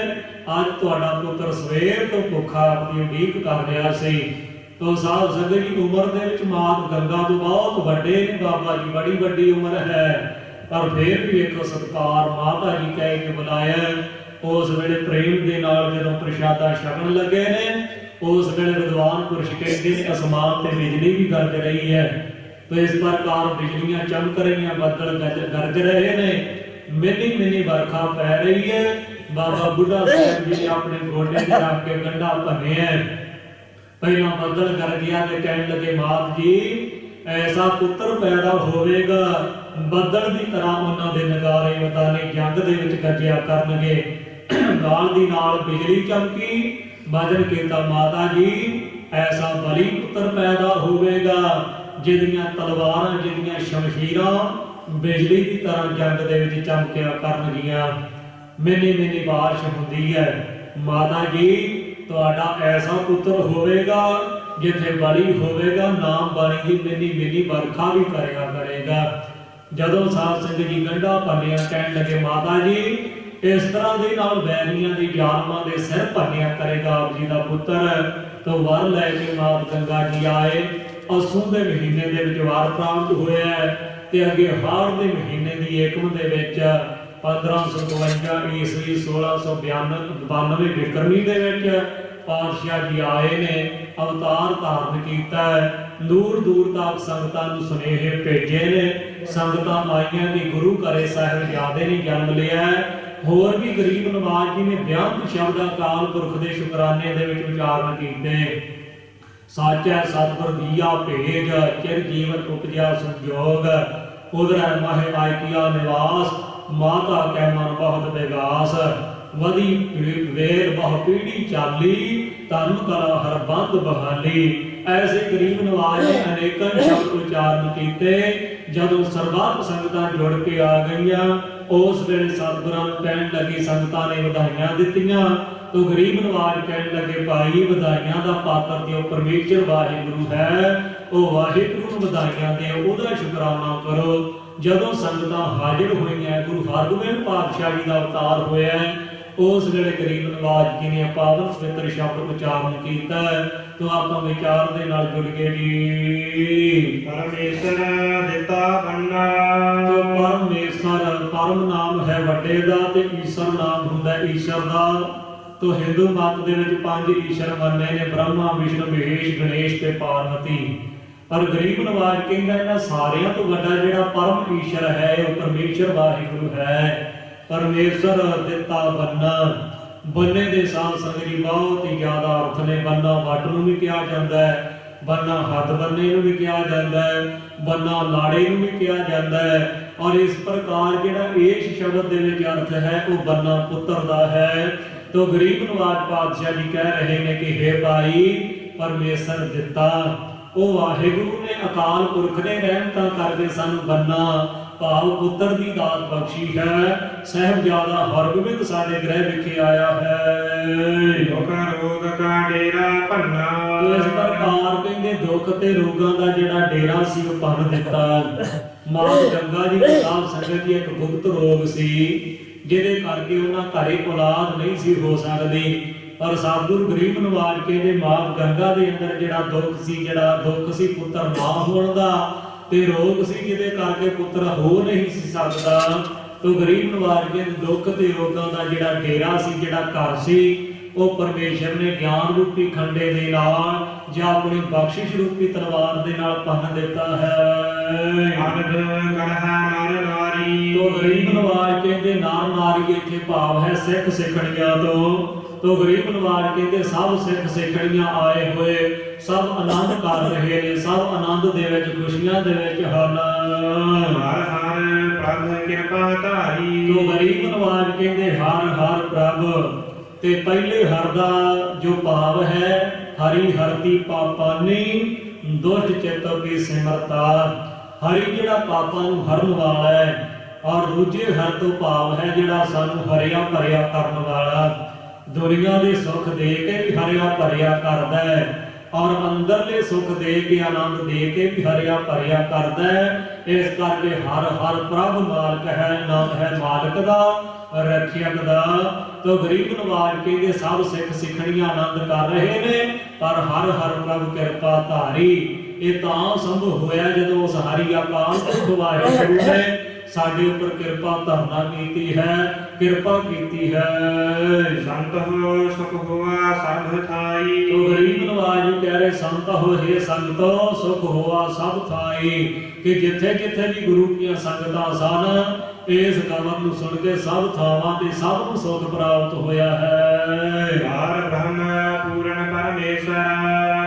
ਤੋ ਗਰੀਬ ਨਵਾਜ ਜੀ ਕਹਿ ਰਹੇ ਨੇ ਪਾਰ ਬ੍ਰਹਮ, ਪਾਰ ਜਿਹੜਾ ਪਾਪਾ ਪੁੰਨਾਂ ਤੋਂ ਰਹਿਤ ਬ੍ਰਹਮ ਜਿਹੜੀ ਸ਼ਕਤੀ ਹੈ, ਪੂਰਨ ਉਹ ਵਿਆਪਕ ਹੈ, ਪੂਰਨ ਉਹ ਸਭ ਤਰ੍ਹਾਂ ਦੇ ਨਾਲ ਪੂਰਨ ਹੈ, ਕੋਈ ਘਾਟਾ ਨਹੀਂ।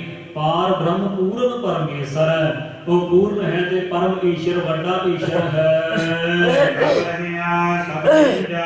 ਜਾਈ ਨਾਮ ਜਗਾ ਦਾ ਹੈ, ਕਹਿੰਦੇ ਸਭ ਜਗ੍ਹਾ ਤੇ ਉਹ ਪਰਮੇਸ਼ਰ ਨਾਮ ਰਹਿਆ ਮਿਲ ਰਿਹਾ ਹੈ। ਸਭ ਜਗ੍ਹਾ ਦੇ ਵਿੱਚ ਉਹ ਵਿਆਪਕ ਹੈ, ਪਰਿਪੂਰਨ ਹੈ। ਜ਼ਰਰੇ ਜ਼ਰਰੇ ਦੇ ਵਿੱਚ ਉਹ ਪਰਮੇਸ਼ਰ ਸਮਾਇਆ ਹੋਇਆ ਹੈ। ਵਿਸ਼ਰਾਮ ਦੇ ਕੇ ਅੱਗੇ ਸਤਿਗੁਰਾਂ ਦਾ ਉਪਦੇਸ਼ ਹੈ। ਧੁਰ ਕੀ ਬਾਣੀ ਆਈ। ਤੋ ਗਰੀਬ ਨਵਾਜ ਕਹਿੰਦੇ ਧੁਰ ਨਾਮ ਹੈ ਧੁਰੇ ਦਾ, ਮੁੱਢ ਦਾ, ਮੂਲ ਦਾ। ਕਹਿੰਦੇ ਧੁਰ ਦਰਗਾਹ ਤੋਂ ਬਾਣੀ ਆਈ ਹੈ, ਸਾਨੂੰ ਫੁਰੀ ਹੈ, ਸਾਡੀ ਰਸਨਾ ਤੋਂ ਉਚਾਰਨ ਹੋਈ ਹੈ। ਸਗਲੀ ਚਿੰਤ ਮਿਟਾਈ। ਕਹਿੰਦੇ ਉਸ ਬਾਣੀ ਨੇ ਸਭ ਦੀ ਚਿੰਤਾ ਨੂੰ ਮੇਟ ਦਿੱਤਾ ਹੈ, ਤੋ ਕਿਸੇ ਪ੍ਰਕਾਰ ਦੀ ਕੋਈ ਚਿੰਤਾ ਨਹੀਂ ਰਹਿ ਗਈ। ਐਸਾ ਇਹ ਬਾਣੀ ਚਿੰਤਾ ਦੀ ਹਾਰਕ ਹੈ, ਚਿੰਤਾ ਨੂੰ ਖਤਮ ਕਰਨ ਵਾਲੀ ਹੈ, ਨਾਸ਼ ਕਰਨ ਵਾਲੀ ਹੈ। ਦਇਆਲ ਪੁਰਖ ਮਿਹਰਬਾਨਾ। ਜੋ ਗਰੀਬ ਨਵਾਜ ਕਹਿੰਦੇ ਉਹ ਪੁਰਖ ਜੋ ਪਰਮੇਸ਼ਰ ਹੈ, ਉਹ ਪੁਰਖ ਜੋ ਵਿਆਪਕ ਹੈ, ਉਹ ਪੁਰਖ ਜੋ ਪੁਰੀਆਂ ਵਿੱਚ ਖੈ ਹੈ, ਉਹ ਪੁਰਖ ਜੋ ਪੁਰੀਆਂ ਨੂੰ ਖੈ ਕਰਨ ਵਾਲਾ ਹੈ, ਉਹ ਪੁਰਖ ਜੋ ਪੁਰਸ਼ਾਰਥ ਦੇਣ ਵਾਲਾ ਹੈ। ਉਹ ਜਿਹੜਾ ਪਰਮੇਸ਼ਰ ਪੁਰਖ ਹੈ, ਬਾਕੀ ਸਭ ਇਸਤਰੀਆਂ ਹਨ। ਪੁਰਖ ਉਹ ਜੋ ਪੂਰਨ ਹੈ, ਪਾਪਾਂ ਪੁੰਨਾਂ ਤੋਂ ਰੱਖਿਆ ਕਰਨ ਵਾਲਾ ਹੈ। ਤੇ ਇਸ ਪ੍ਰਕਾਰ ਦਿਆਲ ਪੁਰਖ ਮਿਹਰਬਾਨਾ, ਉਹ ਬੜਾ ਭਾਰੀ ਮਿਹਰਬਾਨੀ ਕਰਨ ਵਾਲਾ ਹੈ। ਉਹਦਾ ਸੁਭਾਅ ਬੜਾ ਨਰਮਾਈ ਵਾਲਾ ਹੈ। ਜੋ ਸਰਣ ਆਵੇ ਇਸ ਕੰਠ ਲਾਵੇ, ਉਹ ਬਿਰਧ ਸੁਆਮੀ ਸੰਦਾ। ਐਸਾ ਮਿਹਰਬਾਨੀ ਕਰਨ ਵਾਲਾ ਮਿਹਰਬਾਨ ਮਧੂਸੂਦਨ ਹੈ। ਹਰ ਨਾਨਕ ਸਾਧ ਬਖਾਨਾ। ਗਰੀਬ ਨਵਾਜ ਕਹਿੰਦੇ ਐਸਾ ਹਰੀ ਅਕਾਲ ਪੁਰਖ ਵਾਹਿਗੁਰੂ ਦੀ ਉਸਤਤੀ ਦੇ ਵਿੱਚ ਮੈਂ ਨਾਨਕ ਦਾਸ ਨੇ ਜੋ ਵੀ ਵਿਖਿਆਨ ਕੀਤਾ ਹੈ, ਉਹ ਸੱਚ ਹੀ ਵਿਖਿਆਨ ਕੀਤਾ ਹੈ। ਸੱਚ ਦੀ ਜੋ ਹੈ ਤੋਂ ਅਸੀਂ ਕਥਾ ਕੀਤੀ ਹੈ, ਵਿਖਿਆਨ ਕਰਕੇ ਦੱਸਿਆ। ਜਦੋਂ ਗਰੀਬ ਨਵਾਜ ਨੇ ਐਸੇ ਵਚਨ ਕੀਤੇ, ਗੁਰਸਿੱਖਾਂ ਨੇ, ਜਿਗਿਆਸੂਆਂ ਨੇ, ਜਿਹੜੇ ਪਰਮੇਸ਼ਰ ਦੀ ਪ੍ਰਾਪਤੀ ਵਾਲੇ ਸਨ, ਜਿਹੜੇ ਗਿਆਨ ਨੂੰ ਚਾਹੁੰਦੇ ਸਨ ਕਿ ਸਾਡੇ ਅੰਦਰ ਗਿਆਨ ਪ੍ਰਾਪਤ ਹੋ ਜਾਵੇ, ਉਹਨਾਂ ਨੇ ਬੇਨਤੀ ਕੀਤੀ ਗਰੀਬ ਨਵਾਜ, ਇਹ ਆਪ ਜੀ ਦੇ ਘਰੇ ਪੁੱਤਰ ਹੋਇਆ, ਸਭ ਨੂੰ ਆਨੰਦ ਆਪ ਜੀ ਨੂੰ ਖੁਸ਼ੀਆਂ ਨੇ, ਸਾਡੇ ਮਨ ਦੇ ਵਿੱਚ ਕਿਵੇਂ ਆਨੰਦ ਬਣੇ, ਸਾਨੂੰ ਅੰਤਰੀਵ ਗਿਆਨ ਬਖਸ਼ੋ। ਤੇ ਇਸੇ ਸ਼ਬਦ ਦੁਆਰਾ ਗਰੀਬ ਨਵਾਜ ਜੀ ਅੰਤਰੀਵ ਗਿਆਨ ਜਿਨ੍ਹਾਂ ਨੂੰ ਗਿਆਨ ਰੂਪੀ ਪੁੱਤਰ ਦੀ ਪ੍ਰਾਪਤੀ ਹੋਈ ਹੈ ਉਹਨਾਂ ਦੇ ਬਾਬਤ ਉਪਦੇਸ਼ ਕਰਦੇ ਨੇ। ਤੋ ਥੋੜੇ ਜਿਹੇ ਮਿੰਟਾਂ ਦੇ ਵਿੱਚ ਹੀ ਆਪਾਂ ਦੁਬਾਰਾ ਇਸ ਸ਼ਬਦ ਦੇ ਅੰਤਰੀ ਵਰਤ ਕਰੀਏ। ਹਰ ਨਾਨਕ ਸਾਧ ਬਖਾਨਾ ਮਰਦ ਨੂੰ ਪਰਮੇਸ਼ਰ ਦਿੱਤਾ ਬੰਨਾ, ਪਰਮੇਸ਼ਰ ਦਿੱਤਾ ਬੰਨਾ। ਤੋ ਗਰੀਬ ਨਵਾਜ ਪਾਤਸ਼ਾਹ ਜੀ ਵਚਨ ਕਰ ਰਹੇ ਨੇ ਕਿ ਪਰਮੇਸ਼ਰ ਦਿੱਤਾ ਬੰਨਾ, ਕਿ ਜਿਨ੍ਹਾਂ ਜਗਿਆਸੂਆਂ ਨੂੰ, ਜਿਨ੍ਹਾਂ ਸ਼ਰਧਾ ਵਾਲਿਆਂ ਨੂੰ ਉਸ ਅਕਾਲ ਪੁਰਖ ਵਾਹਿਗੁਰੂ ਨੇ ਗਿਆਨ ਰੂਪੀ ਪੁੱਤਰ ਬਖਸ਼ ਦਿੱਤਾ ਹੈ, ਜਿਨ੍ਹਾਂ ਨੂੰ ਗਿਆਨ ਰੂਪੀ ਪੁੱਤਰ ਪ੍ਰਾਪਤ ਹੋਇਆ ਹੈ। ਰੋਗ ਕਾ ਡੇਰਾ ਭੰਨਾ, ਉਹਨਾਂ ਦੇ ਜਿਹੜੇ ਜਨਮ ਮਰਨ ਰੂਪੀ ਵੱਡਾ ਦੁੱਖ ਮੰਨਿਆ ਗਿਆ, ਪਰ ਰੋਗ ਜਿਹੜੇ ਆਦਿ ਵਿਆਧੀ ਉਪਾਧੀ ਰੂਪ ਜਿਹੜੇ ਨੇ, ਤੋ ਇਸ ਪ੍ਰਕਾਰ ਐਸਾ ਜਿਹੜਾ ਉਹਨਾਂ ਦੇ ਨਾਸ ਹੋ ਗਏ ਨੇ। ਹੁਣ ਸਾਧ ਸੰਗਤ ਜੀ, ਮਾਤਾ ਪਿਤਾ ਦੇ ਮਿਲਾਪ ਦੇ ਨਾਲ ਦੁਨਿਆਵੀ ਪਿਤਾ ਪੁੱਤਰ ਪ੍ਰਾਪਤ ਹੁੰਦਾ ਹੈ, ਤੇ ਜਿਹੜਾ ਗਿਆਨ ਰੂਪੀ ਪੁੱਤਰ ਹੈ, ਤੇ ਇਸ ਪ੍ਰਕਾਰ ਇਹਦੀ ਮਾਤਾ ਪਿਤਾ ਕੌਣ ਨੇ? ਇਹ ਇਹਦੀ ਕੁੱਖੋਂ ਪੈਦਾ ਹੁੰਦਾ ਹੈ। ਤੇ ਗਰੀਬ ਨਵਾਜ ਪਾਤਸ਼ਾਹ ਜੀ ਦੇ ਵਚਨ ਆਪਾਂ ਭੱਟਾਂ ਦੇ ਵਚਨ ਪੜ੍ਹਦੇ ਹਾਂ। ਮਤ ਮਾਤਾ ਸੰਤੋਖ ਪਿਤਾ ਸਭ ਸਹਿਜ ਸਮਾਵ। ਤੇ ਸਾਧ ਸੰਗਤ ਜੀ, ਵਿਵੇਕ ਸ਼ੁੱਧ ਬੁੱਧੀ ਰੂਪ ਮਤ ਜਿਹੜੀ ਉਹ ਮਾਤਾ ਹੈ, ਤੇ ਸੰਤੋਖ ਰੂਪੀ ਪਿਤਾ ਹੈ। ਤੇ ਇਸ ਪ੍ਰਕਾਰ ਜਦੋਂ ਸੰਤੋਖ ਦੀ ਪ੍ਰਾਪਤੀ ਹੋ ਜਾਵੇ, ਮਤ ਜਿਹੜੀ ਹੈ ਸ਼ੁੱਧ ਹੋ ਜਾਵੇ, ਵਿਵੇਕ ਬੁੱਧ ਪ੍ਰਾਪਤ ਹੋ ਜਾਵੇ, ਉਦੋਂ ਗਿਆਨ ਰੂਪੀ ਪੁੱਤਰ ਜਿਹੜਾ ਹੈ ਪੈਦਾ ਹੁੰਦਾ ਹੈ। ਮਤ ਜਿਹੜੀ ਸ੍ਰੇਸ਼ਟ ਮਤ ਰੂਪੀ ਮਾਤਾ ਦੇ ਕੁੱਖੋਂ। ਤੇ ਜਦੋਂ ਇਹ ਪੁੱਤਰ ਪੈਦਾ ਹੋ ਜਾਵੇ, ਨਾ ਜਨਮ ਮਰਨ ਦਾ ਦੁੱਖ, ਨਾ ਜੂਨਾਂ ਦੇ ਵਿੱਚ ਭਟਕਣ ਦਾ ਦੁੱਖ, ਨਾ ਨਰਕ ਦੇ ਵਿੱਚ ਸਜ਼ਾਵਾਂ ਝੱਲਣ ਦਾ ਦੁੱਖ, ਨਾ ਯਮਾਂ ਦੀਆਂ ਮਾਰਾਂ ਸਹਿਣ ਦਾ ਦੁੱਖ, ਨਾ ਗਰਭ ਦੇ ਵਿੱਚ ਪੁੱਠਾ ਲਟਕਣ ਦਾ ਦੁੱਖ, ਕਿਸੇ ਪ੍ਰਕਾਰ ਦਾ ਕੋਈ ਦੁੱਖ ਨਹੀਂ ਰਹਿੰਦਾ। ਇਸ ਕਰਕੇ ਗਰੀਬ ਨਵਾਜ ਕਹਿੰਦੇ ਜਿਨ੍ਹਾਂ ਨੂੰ ਗਿਆਨ ਰੂਪੀ ਪੁੱਤਰ ਪ੍ਰਾਪਤ ਹੋਇਆ, ਉਹਨਾਂ ਦਾ ਸਭ ਦੁੱਖਾਂ ਤੇ ਰੋਗਾਂ ਦਾ ਡੇਰਾ ਪਰਮੇਸ਼ਰ ਨੇ ਭੰਨ ਦਿੱਤਾ ਹੈ। ਤੇ ਦੁੱਖਾਂ ਤੇ ਰੋਗਾਂ ਦਾ ਡੇਰਾ ਕੀ ਹੈ? ਅਗਿਆਨ। ਅਗਿਆਨ ਤੋਂ ਹੀ ਸਾਰੇ ਦੁੱਖ ਪ੍ਰਾਪਤ ਹੁੰਦੇ ਨੇ। ਅਗਿਆਨ ਹੋਣ ਕਰਕੇ ਜੀਵ ਬੇਮੁਖ ਬਣਦਾ ਹੈ। ਜਿੰਨਾ ਚਿਰ ਅਗਿਆਨ ਦਾ ਵਾਸ ਹੈ, ਉਹਨਾਂ ਚਿਰ ਜੀਵ ਬੇਮੁਖ ਹੈ, ਮਨਮੁਖ ਹੈ। ਤੇ ਜਦੋਂ ਅਗਿਆਨ ਭੱਜ ਗਿਆ, ਹਿਰਦੇ ਦੇ ਵਿੱਚ ਗਿਆਨ ਆ ਗਿਆ, ਉਸ ਵੇਲੇ ਬਾਣੀ ਦੇ ਨਾਲ ਗੁਰੂ ਦੇ ਨਾਲ ਜੁੜ ਜਾਂਦਾ ਹੈ। ਤੋ ਜਿਨ੍ਹਾਂ ਨੂੰ ਗਿਆਨ ਰੂਪੀ ਪੁੱਤਰ ਪ੍ਰਾਪਤ ਹੋਇਆ ਹੈ, ਉਹਨਾਂ ਦਾ ਜਿਹੜਾ ਅਗਿਆਨ ਦੁੱਖਾਂ ਤੇ ਰੋਗਾਂ ਦਾ ਡੇਰਾ ਸੀ, ਉਹ ਪਰਮੇਸ਼ਰ ਨੇ ਕਿਰਪਾ ਕਰਕੇ ਭੰਨ ਦਿੱਤਾ ਹੈ। ਜਾਂ ਉਸੇ ਗਿਆਨ ਰੂਪੀ ਪੁੱਤਰ ਨੇ ਉਸ ਡੇਰੇ ਅਗਿਆਨ ਨੂੰ ਭੰਨ ਦਿੱਤਾ, ਨਾਸ਼ ਕਰ ਦਿੱਤਾ ਹੈ। ਨਰ ਨਾਰੀ, ਇਸ ਪ੍ਰਕਾਰ ਐਸਾ ਨਰ ਨਾਰੀ, ਜਗਿਆਸੂ ਤੇ ਜਗਿਆਸੂ ਰੂਪ ਇਸਤਰੀਆਂ ਕਹਿੰਦੇ ਸਭ ਆਨੰਦ ਕਰਦੇ ਨੇ, ਆਨੰਦ ਦੇ ਵਿੱਚ ਹਨ, ਜਿਨ੍ਹਾਂ ਨੂੰ ਗਿਆਨ ਰੂਪੀ ਪੁੱਤਰ ਦੀ ਪ੍ਰਾਪਤੀ ਹੋਈ ਹੈ।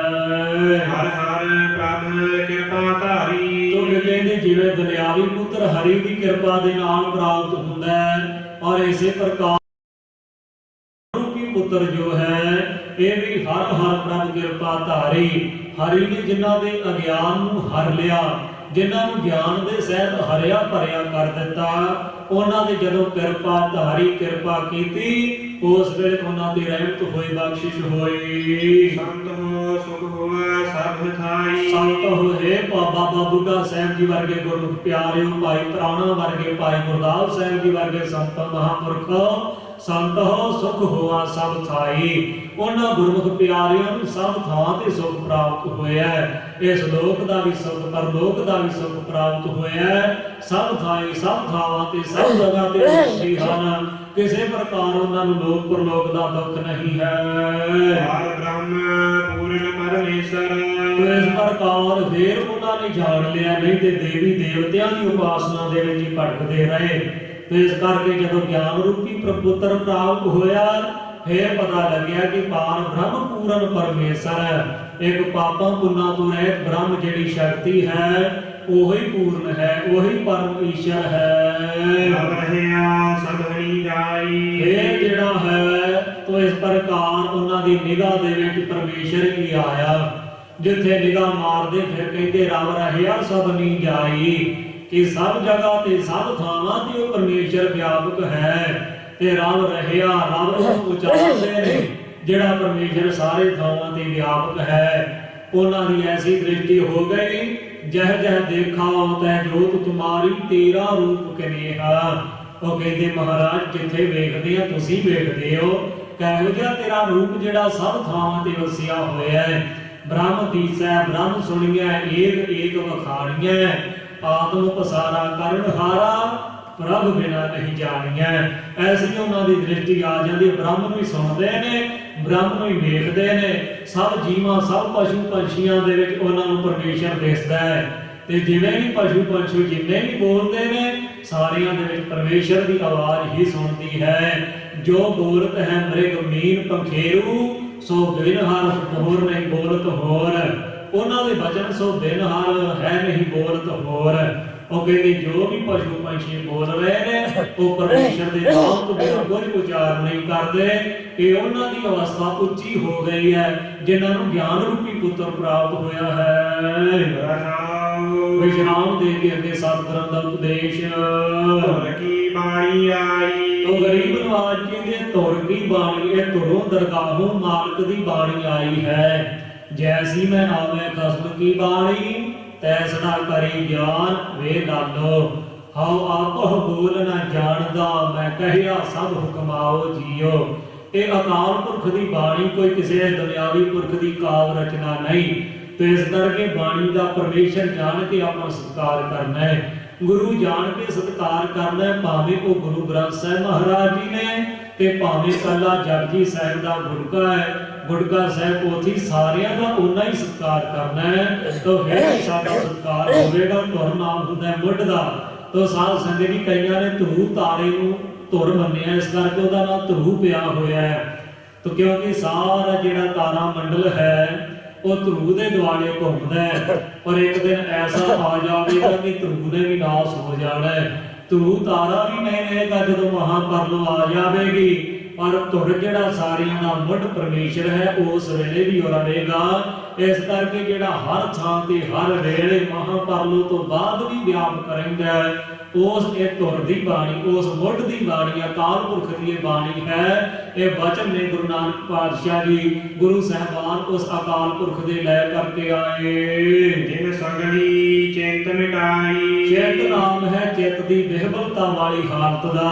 ਤੋ ਗਰੀਬ ਨਵਾਜ ਕਹਿੰਦੇ ਇਸ ਬਾਣੀ ਨੇ ਸਭ ਦੀ ਚਿੰਤਾ ਨੂੰ ਮਿਟਾ ਦਿੱਤਾ ਹੈ, ਕਿਸੇ ਪ੍ਰਕਾਰ ਦੀ ਚਿੰਤਾ ਨਹੀਂ ਰਹਿਣ ਦਿੱਤੀ। ਸਭ ਜੀਵਾਂ ਨੂੰ ਸਾਧ ਸੰਗਤ ਦੀ ਚਿੰਤਾ ਹੈ, ਸਭ ਜੀਵ ਚਿੰਤਾ ਦੇ ਵਿੱਚ ਲੱਗਿਆ ਹੋਇਆ ਹੈ। ਪਰ ਗਰੀਬ ਨਵਾਜ ਕਹਿੰਦੇ ਨੇ ਸੋ ਕਰਤਾ ਚਿੰਤਾ ਕਰੈ ਜਿਨ ਉਪਾਇਆ ਜਗ। ਮਹਾਰਾਜ ਕਹਿੰਦੇ ਤੂੰ ਕਿਉਂ ਚਿੰਤਾ ਕਰਦਾ ਹੈ? ਉਹ ਪਰਮੇਸ਼ਰ ਚਿੰਤਾ ਸਾਰਿਆਂ ਦੀ ਕਰ ਰਿਹਾ ਹੈ। ਤੇ ਇਸ ਕਰਕੇ ਨਾਨਕ ਚਿੰਤਾ ਮਤ ਕਰਹੁ ਚਿੰਤਾ ਤਿਸ ਹੀ ਹੈ। ਜਨਮ ਹੈ ਜੰਤ ਉਪਾਇਨ ਬਿਨਾ ਪਿਰੋਜੀ ਦੇ। ਉਥੇ ਹਟ ਨਾ ਚੱਲਈ ਨਾ ਕੋ ਬਿਰਸ ਕਰੇ। ਸੌਦਾ ਮੂਲ ਨਾ ਹੋਵਈ ਨਾ ਕੋ ਲੈ ਨਾ ਦੇ। ਤੇ ਇਸ ਪ੍ਰਕਾਰ ਜੀਆਂ ਦਾ ਆਹਾਰ ਜੀ ਖਾਣਾ ਇਹੋ ਕਰੇ। ਵਿੱਚ ਉਪਾਇਨ ਸਾਇਰਾ ਤਿਨਾ ਪਿਸਾਰ ਕਰੇ। ਨਾਨਕ ਚਿੰਤਾ ਮਤ ਕਰਹੁ ਚਿੰਤਾ ਤਿਸ ਹੀ ਹੈ। ਗਰੀਬ ਨਵਾਜ ਕਹਿੰਦੇ ਜਨਾਂ ਦੇ ਵਿੱਚ ਵੇਖੋ ਜੀਵ ਪੈਦਾ ਕੀਤੀ, ਉਹਨਾਂ ਨੂੰ ਵੀ ਰੋਜੀ ਦੇ ਰਿਹਾ। ਨਾ ਹੱਟ ਚੱਲਦੀ ਹੈ, ਨਾ ਸੌਦਾ ਹੁੰਦਾ, ਨਾ ਲੈਣ ਦੇਣ ਹੁੰਦਾ, ਫਿਰ ਵੀ ਜੀਵ ਪਲ ਰਹੇ ਨੇ। ਤੂੰ ਕਿਉਂ ਚਿੰਤਾ ਕਰਦਾ ਹੈ? ਪਰ ਉਹ ਚਿੰਤਾ ਤੋਂ ਰਹਿਤ ਹੋਏ ਨੇ ਜਿਨ੍ਹਾਂ ਨੂੰ ਗਿਆਨ ਰੂਪੀ ਪੁੱਤਰ ਦੀ ਪ੍ਰਾਪਤੀ ਹੋਈ ਹੈ ਜਾਂ ਜਿਹੜੇ ਧੁਰ ਦੀ ਬਾਣੀ ਦੇ ਨਾਲ ਜੁੜੇ ਹਨ। ਦਿਆਲ ਪੁਰਖ ਮਿਹਰਬਾਨਾ। ਦਇਆਲ ਪੁਰਖ ਉਹ ਦਿਆਲੂ ਪੁਰਖ ਸਭ ਤੇ ਮਿਹਰਬਾਨੀ ਕਰਨ ਵਾਲਾ ਹੈ। ਤੇ ਜਦੋਂ ਮਿਹਰਬਾਨੀ ਕਰਦਾ ਹੈ ਉਦੋਂ ਗਿਆਨ ਰੂਪੀ ਪੁੱਤਰ ਦੀ ਪ੍ਰਾਪਤੀ ਹੁੰਦੀ ਹੈ। ਹਰਿ ਨਾਨਕ ਸਾਚ ਵਖਾਨਾ। ਤੋ ਗਰੀਬ ਨਵਾਜ ਕਹਿੰਦੇ ਅਸੀਂ ਰੰਚਕ ਮਾਤਰ ਵੀ ਰਤੀ ਮਾਤਰ ਵੀ ਝੂਠ ਨਹੀਂ ਕਿਹਾ, ਇਹ ਸੱਚ ਦਾ ਹੀ ਵਿਚਾਰਨ ਕੀਤਾ ਹੈ। ਸੱਚ ਦੀ ਬਾਤ ਆਪ ਜੀ ਨੂੰ ਦੱਸੀ ਹੈ, ਸੱਚੇ ਵਚਨ ਦੱਸੇ ਨੇ। ਤੇ ਇਸ ਕਰਕੇ ਸਾਧ ਸੰਗਤ ਜੀ ਗੁਰੂ ਮਹਾਰਾਜ ਜੀ ਦਾ ਪਾਵਨ ਪਵਿੱਤਰ ਉਪਦੇਸ਼ ਅੰਤਰੀਵ ਤੇ ਬਾਹਰੀ ਅਰਥਾਂ ਦੇ ਨਾਲ ਆਪ ਜੀ ਦੇ ਨਾਲ ਸਾਂਝ ਪਾਈ ਹੈ। ਪਰ ਬਾਣੀ ਦੀ ਵਿਚਾਰ ਕਰਦੇ ਹਜ਼ਾਰਾਂ ਹੀ ਭੁੱਲਾਂ ਗਲਤੀਆਂ ਹੋਣੀਆਂ ਸੁਭਾਵਿਕ ਨੇ, ਕਿਉਂਕਿ ਸਤਿਗੁਰਾਂ ਦੀ ਬਾਣੀ ਅਗਾਧ ਬੋਧ ਤੇ ਵਿਚਾਰ ਕਰਨ ਵਾਲੀ ਬੁੱਧੀ ਬਿਲਕੁਲ ਤੁੱਛ, ਨਾ ਗਿਆਨ ਨਾ ਧਿਆਨ ਨਾ ਕਿਸੇ ਪ੍ਰਕਾਰ ਦਾ ਕੋਈ ਤੋ ਗਿਆਨ ਹੈ। ਅਲਪਗ ਬੁੱਧੀ ਹੈ, ਬਿਆੰਤ ਭੁੱਲਾਂ ਹੋਈਆਂ ਨੇ। ਸਤਿਗੁਰੂ ਗਰੀਬ ਨਵਾਜ ਆਪ ਸੰਗਤ ਨੇ ਜ਼ਰੂਰ ਮਾਫ ਕਰ ਦੇਣਾ ਤੇ ਨਾਲ ਦੀ ਨਾਲ ਅਸੀਸ ਜ਼ਰੂਰ ਦੇਣੀ। ਕਿ ਜੇ ਅੱਜ ਭੁੱਲਾਂ ਹੋ ਗਈਆਂ ਨੇ ਗਰੀਬ ਨਵਾਜ ਕਿਰਪਾ ਕਰਿਓ ਅੱਗੋਂ ਵਾਸਤੇ ਸ੍ਰੇਸ਼ਟ ਮਤ ਦੇ ਨਾਲ ਸ਼ਰਧਾ ਭਾਵਨਾ ਪ੍ਰੇਮ ਵੈਰਾਗ ਦੇ ਨਾਲ ਸੋਧ ਕੇ ਗੁਰਬਾਣੀ ਦੀ ਵਿਚਾਰ ਕਰਨ ਦਾ ਚੜ੍ਹਦੀ ਕਲਾ ਦੇ ਨਾਲ ਕਥਾ ਕਰਨ ਦਾ ਬਲ ਬਖਸ਼ਿਸ਼ ਕਰਨਾ ਆਪ ਦੀ ਅਸੀਸ ਨੇ ਬਹੁਤ ਕੰਮ ਕਰਨਾ ਬੜੀ ਰਹਿਮਤ ਹੋਵੇਗੀ ਸੋ ਸਤਿਗੁਰ ਦੀ ਕਿਰਪਾ ਕਰਨ ਸਤਿਗੁਰਾਂ ਦੇ ਉਪਦੇਸ਼ ਨੂੰ ਹਿਰਦੇ ਦੇ ਵਿੱਚ ਵਸਾਈਏ ਤਾਂ ਜੋ ਸਾਡਾ ਸਾਰਿਆਂ ਦਾ ਹੀ ਹੋ ਸਕੇ ਲੋਕ ਸੁਖੀਏ ਪਰ ਲੋਕ ਸੁਹੇਲੇ ਨਾਨਕ ਹਰ ਪ੍ਰਭ ਆਪਹਿ ਮੇਲੇ ਇਹਨੀਆਂ ਬੇਨਤੀਆਂ ਕਰਦੇ ਖਿਮਾ ਦੇ ਯਾਜਕ ਹੋਈਆਂ ਬੇਅੰਤ ਭੁੱਲਾਂ ਦੀ ਮਾਫੀ ਦੋ ਪੰਕਤੀਆਂ ਪੜ੍ਹ ਕੇ ਵਿਚਾਰਾਂ ਨੂੰ ਸੰਕੋਚਤੇ ਹਾਂ ਜੀ ਧੁਰ ਕੀ ਬਾਣੀ ਆਈ ਤੇਰ ਸਗਲੀ ਚਿੰਤ ਮਿਟਾਈ